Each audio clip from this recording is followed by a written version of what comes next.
And what's going on, y'all? This be your boy Scotty by Nature TV, and we're here for a brand new episode of Yes for the Mess, honey, where we talk about celebrity gossip, hot topics, and all things reality TV based. I hope you guys are having a wonderful, wonderful Monday, and I intend on doing the exact same thing. What is going on, you guys? I decided to come in here for a quick little video before I get ready to go to work, child, because I have another deep dive that's on the way. I haven't filmed it yet, but after that after that live review that I did of Potomac last night, my energy was shot and I did not have the time nor the energy to film that damn deep dive. But it will be coming before the week is out. I'm banking on it coming out tomorrow and me filming it after the panel, but it just depends on how I feel.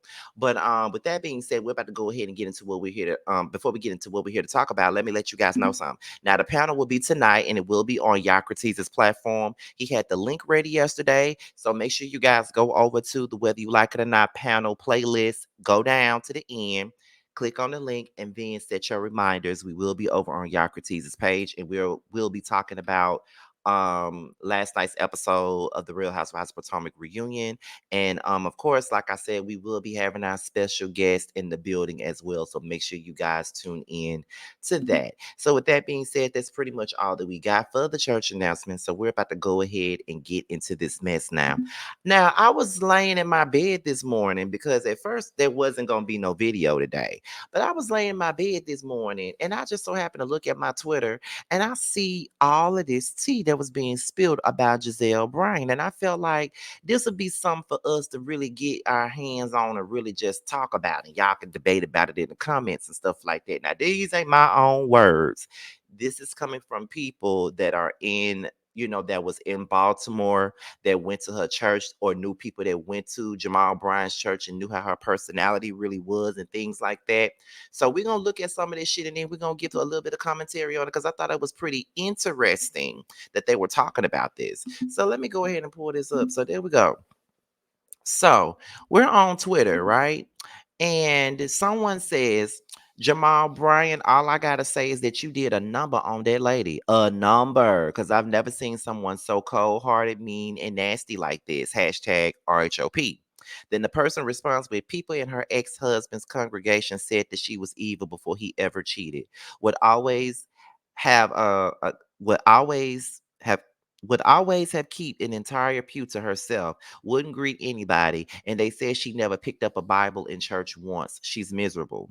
Then someone said, come on out, T. I didn't know all that, so this is on brand behavior, huh?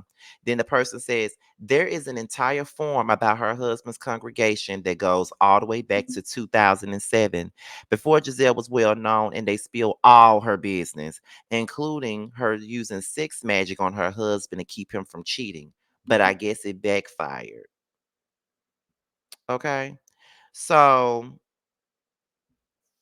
they was like, where can I find this? I'm on a graveyard shift and I want to read to pass time.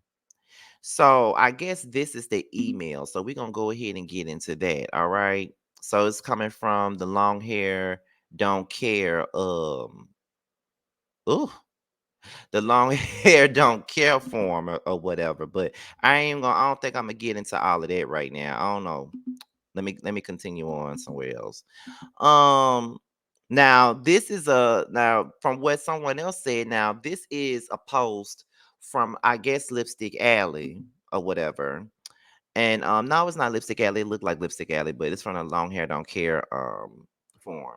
So it says, this woman is not spiritual at all, and he should have never married her. She did not speak to the people in the church, but wanted their money for shoes and clothes. While both were wrong in the things that they have done, I do not feel sorry for her. Since she slept her way into the church and ran him down for sex, since she is a sex addict, even though she knew he was a pastor and had to preach to God's people. That woman was very selfish and never thought about God. Jamal needs help with his problems, so he stay away from women such as this and make better choices as a leader. Oh wow. Let me see if there's any more up in here. Okay, so there was something else that was put out here on Twitter that I also wanted to talk about. And let me take the page back. Let me reroute it.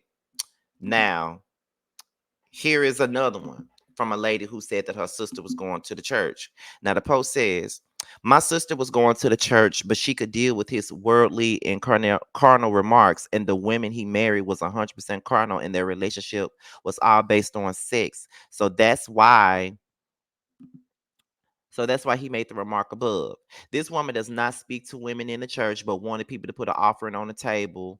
I'm sorry, offering in the place so she could buy $400 shoes while she still has a 10-cent brain. The thing she has done to get him is unspeakable. Sleeping your way into the church is a disgrace to God. So the way that she got him and his carnality is the foundation of the marriage, and this could never be a solid foundation, and this is why they're having these problems. Relationships built on sex and God and not God would never last, and taking God's people's money and not speaking to the people is just not right. This woman never even brings a Bible to church, and she's just not interested in things that's godly. She has been with a lot of men in Baltimore, and everyone was surprised at how he married her. He was engaged to her and then broke up with her because of how she treated the people in the church, because he was trying to get help for his sexual problem. But she kept running him down for sex, even though she knew he was a preacher. And of course, this is not all her fault. I remember everybody and their brother was praying for him when he had this fall with her, and that he would never recover and she would go away. Unfortunately, he did not want another scandal, so he married her. There were so many women who talked about how he was sleeping with them that not everyone could be lying. Mm, mm. Okay, y'all. So that was some of the teas that I saw on Twitter in regards to Giselle and her nasty attitude. Now, what I will say is this. Now, I don't know if the shit is true about her sleeping her way into the church. I ain't gonna say all that because I don't know if it's true or not. I don't know. I don't know nothing about her body. I don't know about her opening up her legs to the men and to get whatever she want. I don't know nothing about that, but we do know that Karen Huger did say that she was a whore from Hampton University. Now, that is what Karen said. I ain't say that. That's what Karen said. Okay. Now, as far as her having a nasty ass attitude to the people, I believe it. I damn sure believe it. Like, look at the way that she be acting on the Real Housewives of Potomac, like this mean girl persona, and the way that she don't speak to Candace and Wendy and don't even acknowledge their ass when they're around her. That clearly shows me that that's exactly how she was at the church. They said she don't speak to women, she don't really like women like that, and all this other shit. So I definitely believe that. Like, ain't nobody gonna sit up here and tell me anything different. And I do feel like in some of those posts, I do think that um they kind of victimized Jamal in a sense. Like he didn't have no parts in this situation. So although I cannot stand Giselle, I'm not gonna sit up here and act like her ex-husband was like a victim or anything like that, even though her ass was a terrible person. But he was just as terrible as she was. And that's why they were together in the first place. So I don't really know. But you know, and the fact that they said she used sex spirits or whatever she used to make him be with her and not be with no other woman. That shit is crazy. Now I don't know if I believe that shit either, but you never know. With these church people be the most scandalous ass people in the world, honey, and they honestly do. And sometimes it be so surprising, but because people in these churches, they be so quick to use God and everything, and blame God for their actions, and God told me this and God told me that. God didn't tell you none of that shit. So don't try to put that shit on God. But you know what I'm saying? That's how I see it. So I really don't know. But I just felt like that was some interesting tea to talk about, because these are people that actually went to her church, or people that knew people that went to that church that her husband, preached at. And I just want to know what y'all think, especially being that her ass is being dragged all over social media for being an asshole.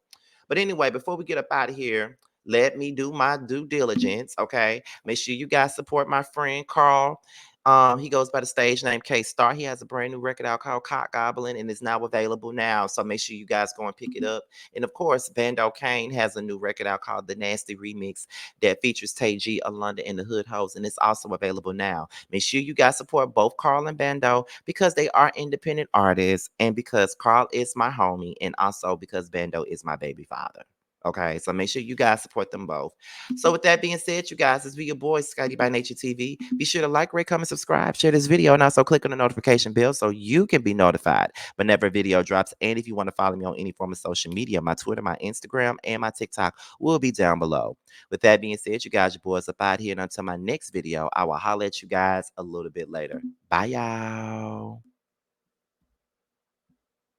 What's up, everyone? It is Darius asking you to check out my newest children's book, DJ Stands on Business. Follow along as 5 friends who are entrepreneurs by the name of Pixel, Raven, a dynamic duo we can learn, and a children's book author named DJ use their entrepreneurial spirit to save money to go on a trip to Mexico. So follow along as children can learn about terms that teach them about entrepreneurship and give them the opportunity to open up the world in the adventures of friendship and entrepreneurship. You can check out my children's book, DJ Stands on Business, as well as DJ's Favorite Day and Twinkle Little Star at www.kingdariusbooks.com.